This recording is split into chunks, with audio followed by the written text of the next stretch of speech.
বন্ধুরা, আজ আমি আবারও একটা ইজি লটকন তৈরি শেয়ার করছি।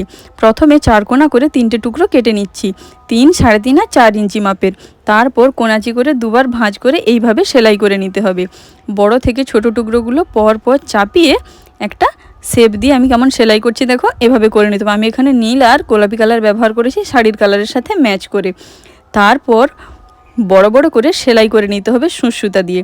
আর ওই দড়িটা কিন্তু ছেড়ে রাখতে হবে, পরে ওটা দিয়ে খিঁচে এটা পাতার শেপ দেওয়া হবে। এরপর লটকনের যে দড়িটা হয় মিডিল বরাবর ওটা সেলাই করে নিতে হবে।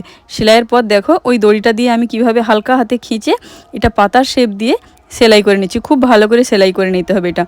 তারপর নর্মাল যে টাইপ লটকনগুলো হয় না, সেই টাইপ লটকনগুলো এর ওপর সাইডটা একটা করে দিতে হবে যাতে সেলাইয়ের অংশটা ঢেকে যায়। দেখো 5 মিনিটেই রেডি হয়ে গেছে। আর একটু দেখতে সুন্দর লাগবে বলে আমি মিডিলে একটা পুঁতি লাগিয়ে দিয়েছি। দেখো আমার লটকনের ফাইনাল লুক কেমন লাগলো কমেন্ট করে জানিও। ভালো লাগলে লাইক করো আর সাবস্ক্রাইব করে দিও আমার চ্যানেল।